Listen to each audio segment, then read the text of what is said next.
venons ici d'étudier et de passer en revue les différents types de schémas de tirage probabiliste que l'on peut distinguer. On retient dans cette première partie du cours que nous distinguons deux types de schémas de tirage. Le tirage sans remise, encore appelé tirage exhaustif, et le tirage avec remise, encore appelé tirage bernoulli. Une fois ces différents types de schémas de tirage maîtrisés, il est convenable de procéder à la notion de probabilité de Bayes pour savoir comment est-ce qu'on peut se comporter dans le cas où il y a les conditions. Parce que la probabilité de Bayes n'est rien d'autre en réalité qu'une probabilité conditionnelle à deux étapes.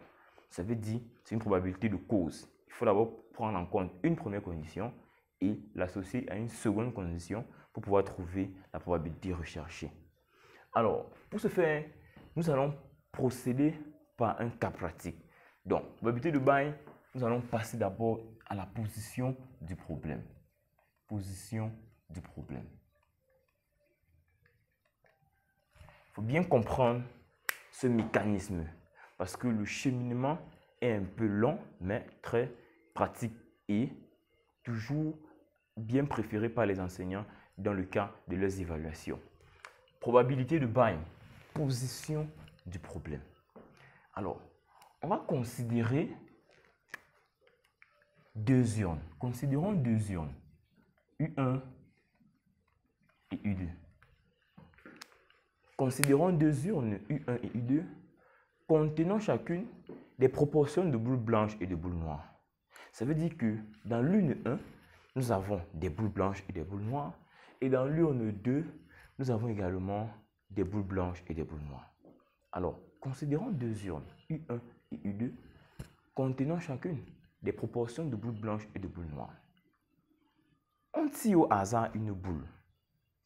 Elle est blanche. On tire au hasard une boule. Elle est blanche.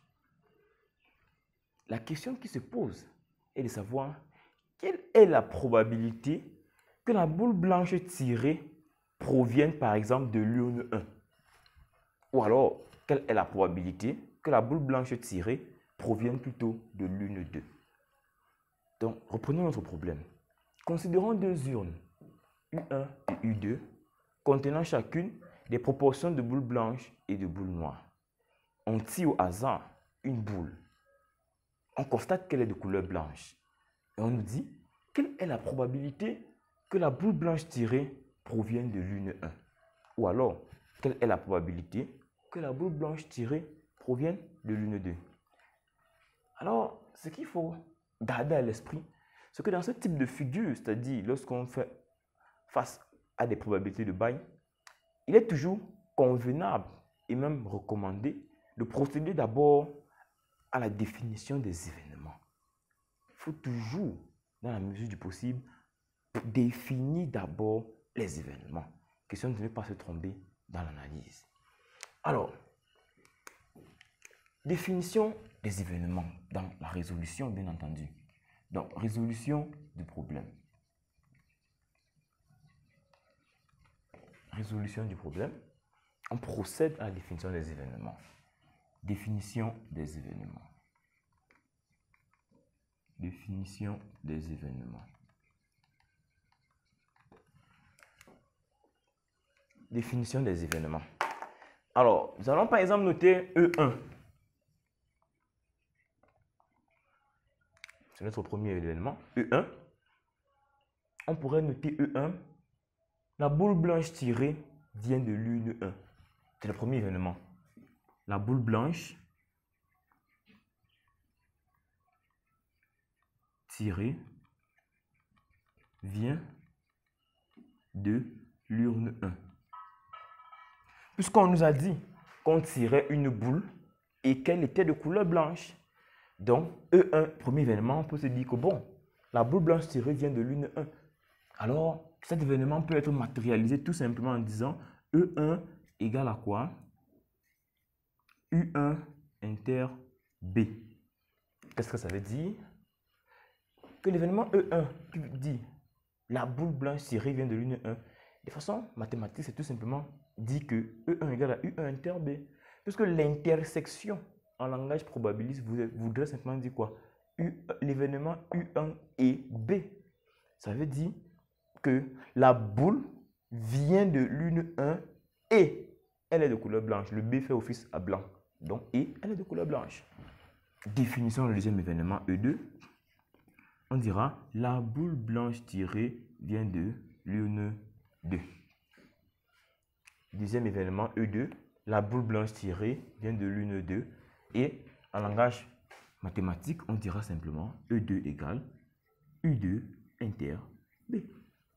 Ça veut dire E2 égale la boule vient de l'une 2 et elle est de couleur blanche. Et le B là, finalement, on le définit aussi lui-même. B, directement, la boule est de couleur blanche. Donc, la boule est blanche.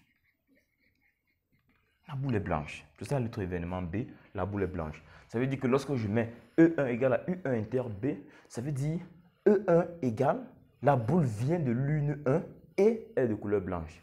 Quand je mets E2 égale à U2B, c'est pour dire E2 égale, la boule vient de l'une 2 et elle est de couleur blanche.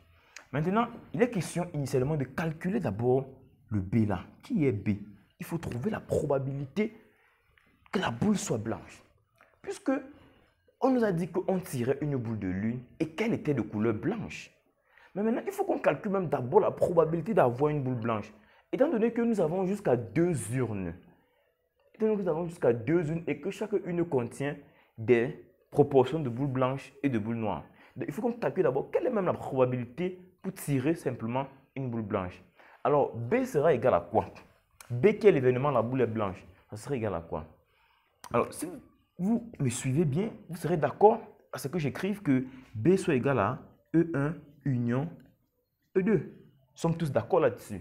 Nous étions en train de dire que pour pouvoir bien résoudre un exercice de probabilité de Bayes, il fallait au préalable, et c'était même d'ailleurs recommandé, de définir les événements.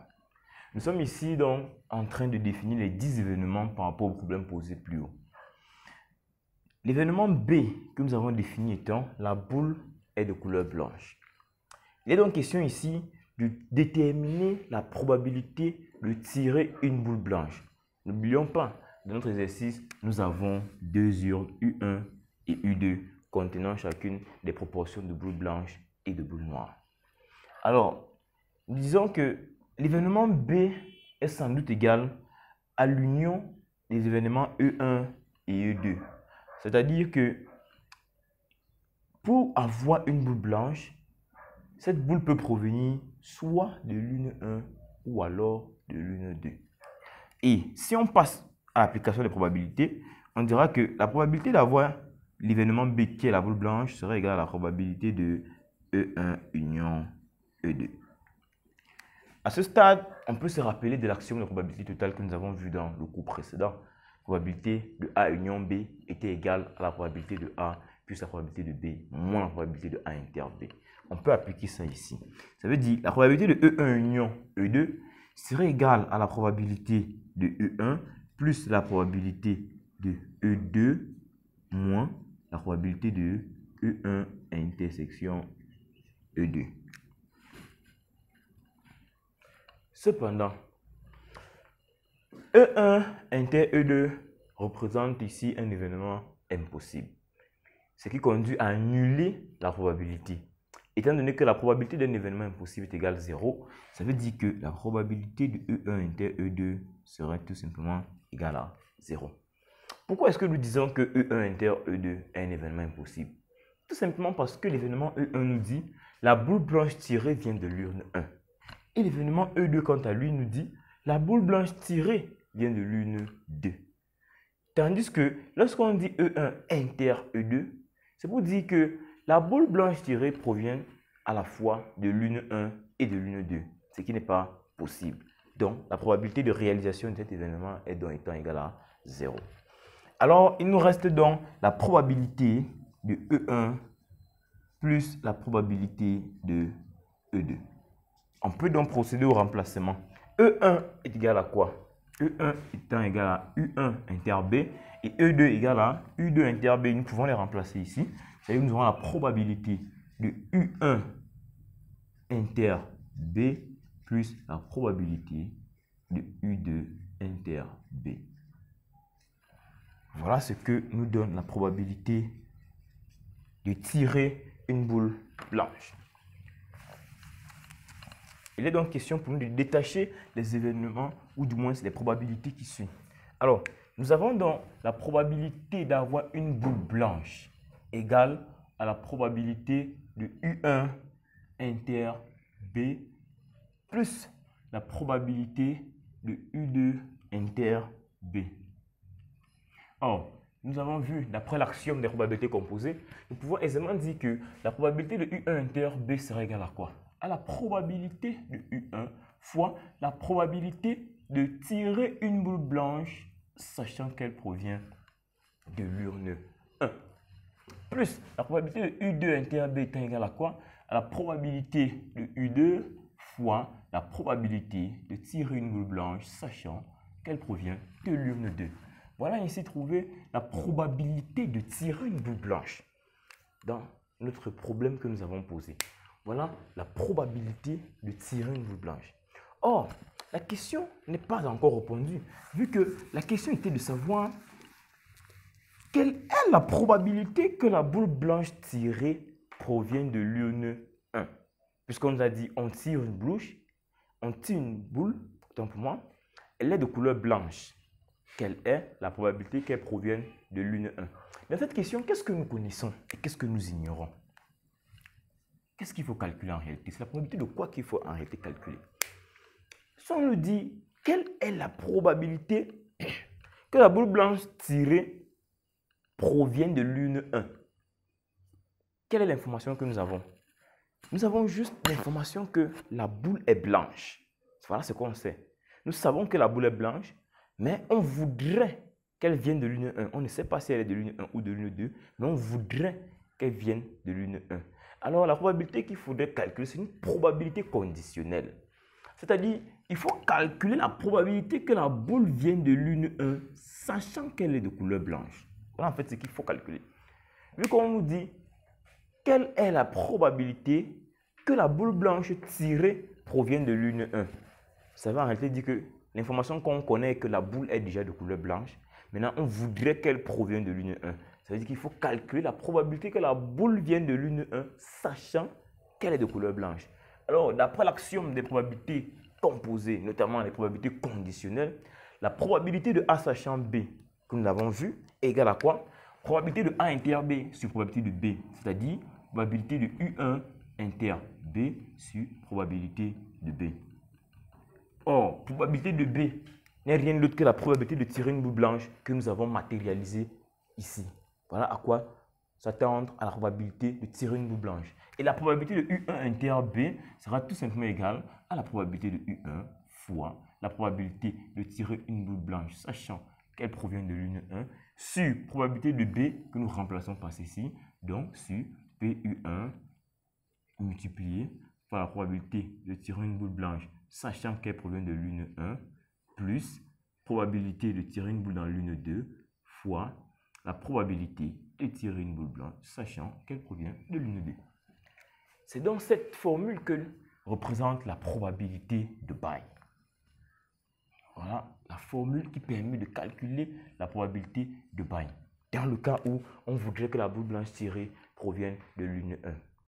Dans le même temps, si on voulait plutôt calculer la probabilité que la boule blanche tirée vienne de l'urne 2, on aurait tout simplement dit probabilité de tirer que la boule blanche provienne de l'urne 2, probabilité que la boule provienne de l'urne 2, sachant qu'elle est de couleur blanche, serait tout simplement égale probabilité de U2 inter B sur probabilité de B.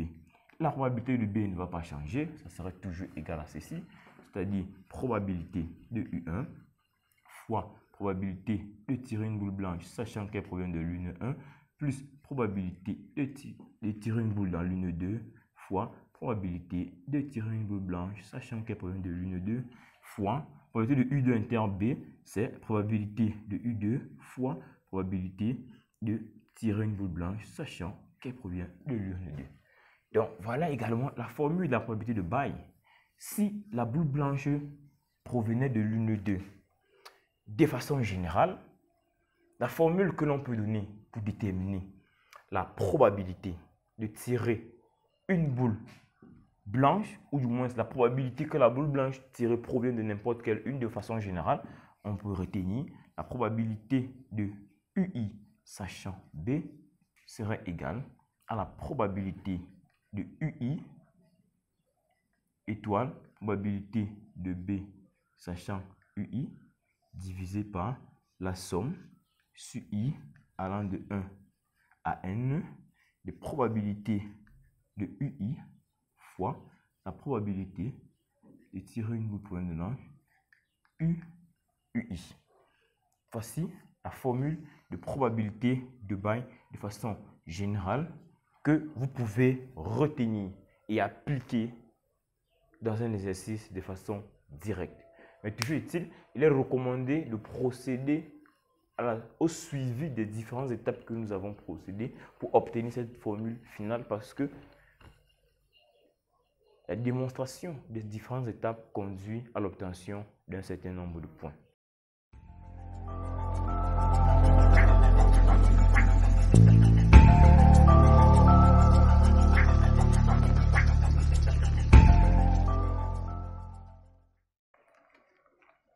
Alors, prenons un exemple d'application.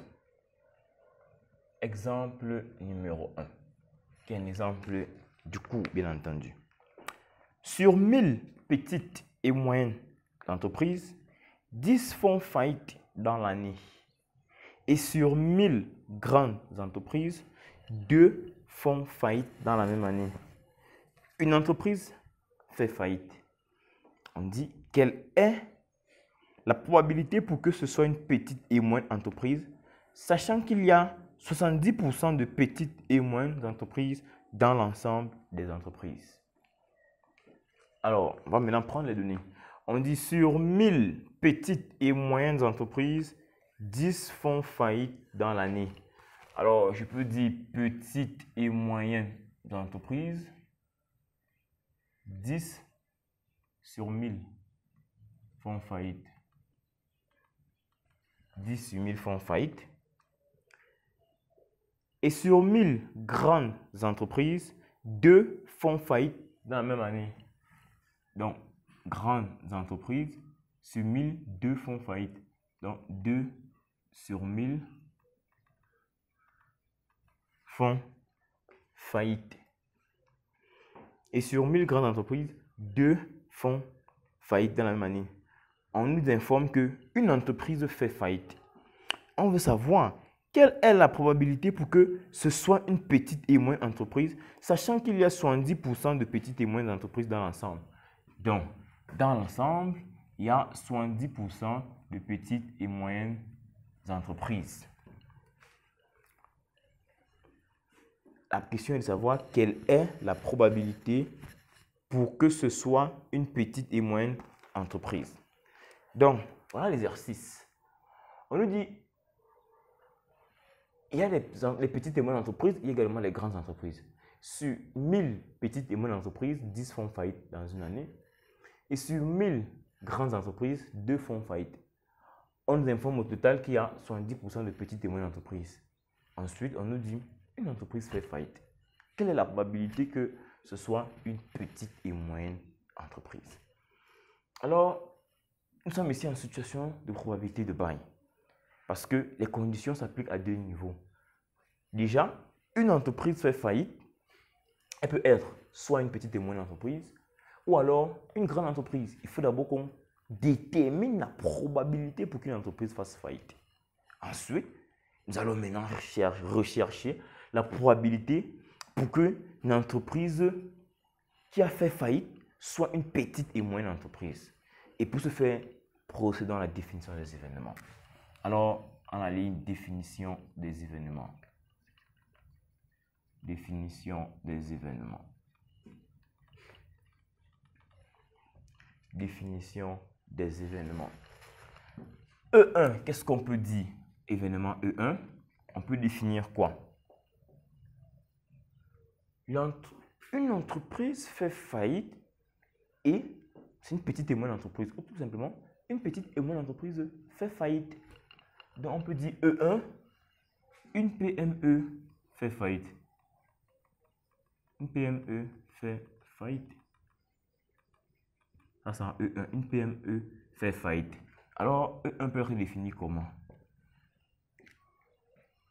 Une PME fait faillite. On peut définir E1 de quelle manière? PME fait faillite. Bon, on pourrait simplifier PME là par tout simplement P. On pourrait simplifier PME pour dire petit et moyenne entreprise par tout simplement P. Là, on va dire E1 égale à P inter F. Voilà. Ça veut dire une PME, en fait, l'entreprise est une PME et elle fait faillite. Ensuite, E2, on va définir une grande entreprise fait faillite. Une grande entreprise fait faillite. E2, on va simplifier grande entreprise là par G, tout simplement. On va donc dire G inter F. Donc, gardons à l'esprit que le simple P, c'est petite et moyenne entreprise. Et le simple G, c'est grande entreprise. Et le F lui-même, F comme faillite, on va dire tout simplement, l'entreprise fait faillite. L'entreprise fait faillite. Donc, on définit deux événements. E1, une petite et moyenne entreprise fait faillite.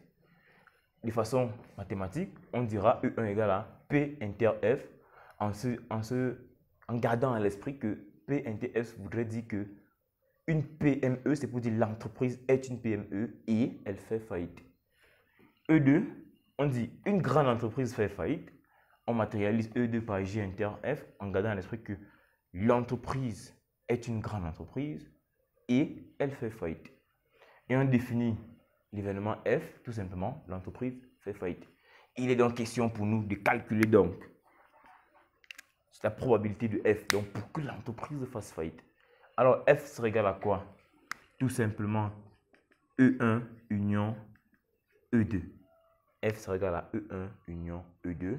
Ce qui est en train de dire, si on passe aux probabilités, la probabilité de F serait égale à la probabilité de E1 union E2 qui serait égale à la probabilité de E1 plus probabilité de E2 moins la probabilité de E1 inter E2.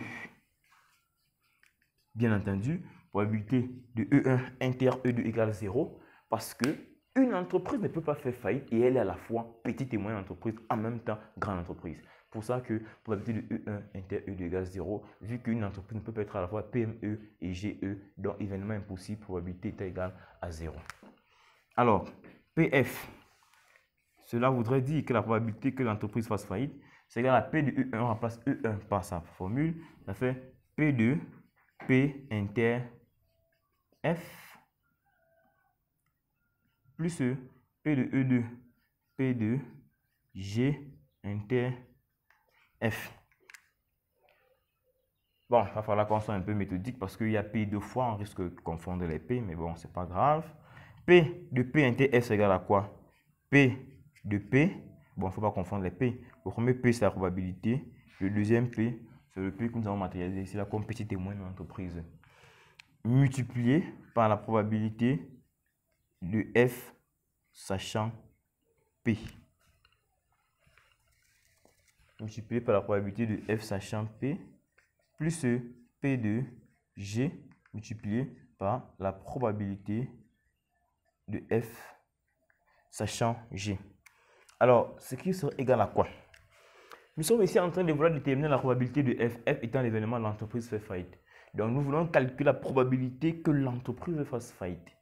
Alors, nous avons P de E1. Cette probabilité de PF est égale à P de E1 plus P de E2 moins P de ceci. P de ceci égale 0 parce que E2 est un événement impossible. Donc, ça voudrait dire que P de F est égal tout simplement à P de E1 plus P de E2. Nous remplaçons alors E1 et E2 par leurs différentes expressions, ce qui nous conduit à avoir P de F égale à P de P inter F plus P de G inter F. P de P inter F, c'est probabilité de P fois probabilité de F sachant P, plus P de G inter F, c'est probabilité de G fois probabilité de F sachant G. Alors, P de P ici, ça veut dire quoi? Ou ça représente quoi? Rappelons-nous, ou du moins souvenons-nous, que P, le deuxième P qui est à l'intérieur, c'est en fait le symbole de petite et moyenne entreprise. Ça veut dire que P de P, c'est en fait la probabilité d'avoir une petite et moyenne entreprise dans l'ensemble des entreprises, qui est en fait le 70% de PME qu'on nous avait donné, c'est-à-dire dans 0,7 fois P de F sachant P. F, c'est que l'entreprise fait faillite. Si on nous dit P de F sachant P, ça veut dire quelle est la probabilité pour que l'entreprise fasse faillite, sachant que c'est une petite et moyenne entreprise. On nous avait déjà dit que dans une année, 10 sur 1000 font faillite. Ça veut dire la probabilité qu'une entreprise fasse faillite, sachant que c'est une petite et moyenne entreprise, c'est tout simplement 10 divisé par 1000, qui va nous donner 0,01. 0,01. Oui. Plus P de G.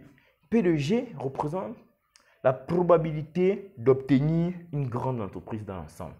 Or, si on nous a précisé que 70% des entreprises étaient des PME, ça veut dire que le reste du pourcentage des entreprises sera les grandes entreprises. Donc, il va falloir faire 100% moins 70%, ce qui nous donne un pourcentage de 30. Donc, il y aura 30% de grandes entreprises, c'est-à-dire 0,3 de probabilité, fois P de F, sachant G, c'est-à-dire la probabilité qu'une entreprise fasse faillite, sachant que c'est une grande entreprise. On nous a dit dans les grandes entreprises que 2 sur 1000 faisaient faillite au cours de l'année. Donc, P de F sachant G, c'est 2 sur 1000 qui va nous donner 0,002. Et là, nous allons procéder au calcul et trouver P de F égale en calculant tout ceci.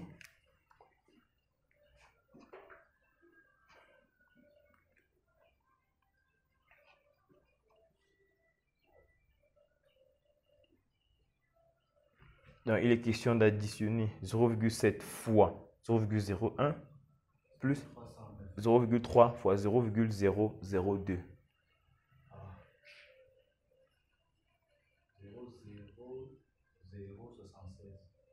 Ce qui nous conduit à un résultat de 0,076.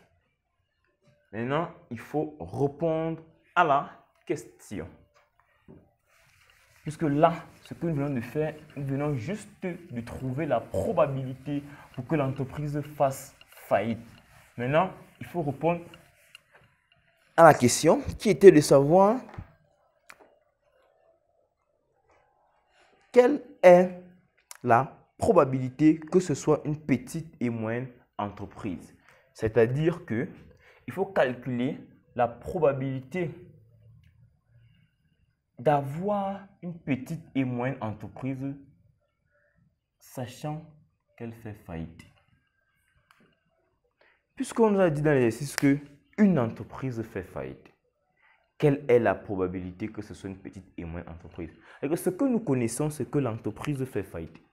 Maintenant, on voudrait qu'elle soit une petite et moyenne entreprise. C'est-à-dire que la probabilité conditionnelle qu'on recherche, c'est la probabilité d'avoir une petite et moyenne entreprise sachant qu'elle fait faillite.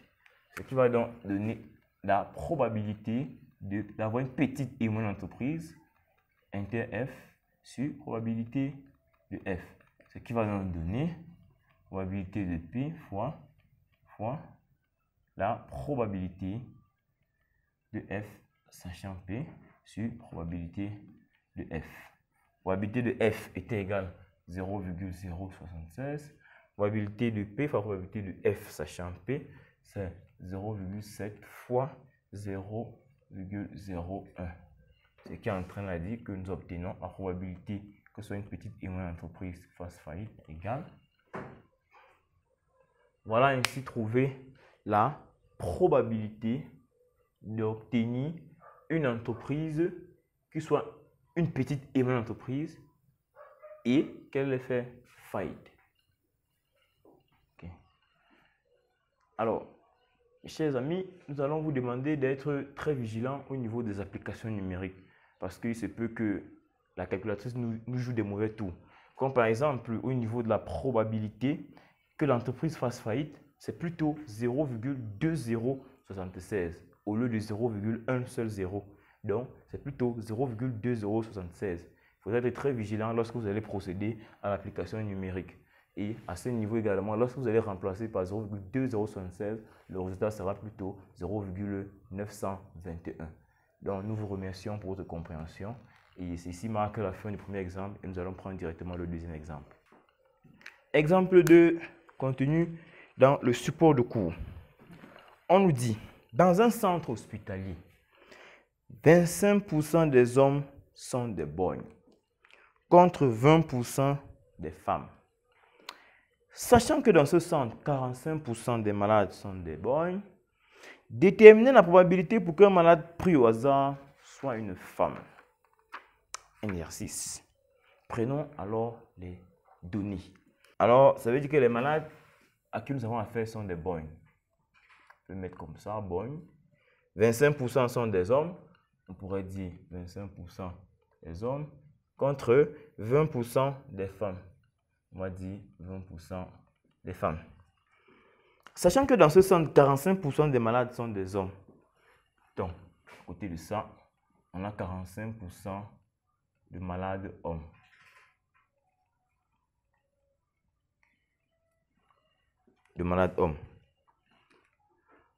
Sachant que dans ce centre, 45% des malades sont des hommes, déterminez la probabilité pour qu'un malade pris au hasard soit une femme.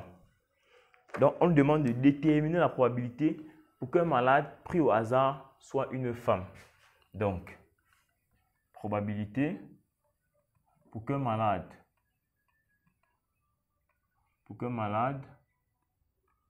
pris au hasard soit une femme. Alors, on demande de déterminer la probabilité pour qu'un malade pris au hasard soit une femme. Toujours et toujours commencer par la définition des événements. Donc, procédons à la définition des événements. Définition des événements. On a premier événement E1. Premier événement E1. Qu'est-ce qu'on peut définir comme événement E1? On a dit que dans un centre hospitalier, 25% des malades, bien 25% des borgnes sont des hommes contre 20% des femmes. Ça veut donc dire que E1 peut être défini comme quoi? Le borgne, ça veut dire que le malade qui est borgne est un homme, par exemple, est un homme. Alors, comment on peut définir l'événement E1? Le borgne, c'est-à-dire le malade qui est borgne, est un homme. C'est-à-dire que la probabilité sera quoi? Ou du moins, l'événement peut être défini mathématiquement comment? E1 égale à quoi? On a un homme et il est borgne. Alors, comment on va définir cela? Ensuite, E2. Le borgne est une femme. Le borgne est une femme. On aura E2 égale. Le malade est une femme et elle est borgne. Et nous définissons maintenant l'événement B. Le malade est borgne. B, le malade est borgne. Donc, les événements que nous pouvons définir sont les suivants. En E1, le borgne est un homme. C'est-à-dire E1, on a un malade homme et il est borgne. E2, le borgne est une femme. C'est-à-dire E2, on a le malade femme et elle est borgne. Et l'événement B, le malade est borgne. Et donc, question pour nous, c'est de calculer la probabilité d'obtenir un malade qui soit borgne. Alors, ça veut dire que B sera égal à quoi? À E1 union E2. En train de dire que la probabilité de B sera égale à quoi? Probabilité de E1 plus probabilité de E2 moins la probabilité de E1 inter E2. Bien entendu, la probabilité de E1 inter E2 égale 0 parce que l'événement E1 inter E2 voudrait dire que le malade qui est bon est à la fois un homme et une femme, ce qui est impossible, donc probabilité égale 0. On remplace donc E1 et E2 par leurs différentes formulations. Ça veut dire qu'on aura P de E1 est égal à P de H inter B plus P de E2 égale à P de F inter B. Alors, on en vient à dire que la probabilité que le malade soit bon est égale à quoi? À la probabilité d'avoir un malade qui soit homme multiplié par la probabilité d'avoir un boy, sachant que c'est un homme, plus la probabilité d'avoir un malade qui soit une femme multiplié par la probabilité d'avoir un malade boy, sachant que c'est une femme. Ce qui nous donne quoi? La probabilité d'avoir un malade homme, c'est combien?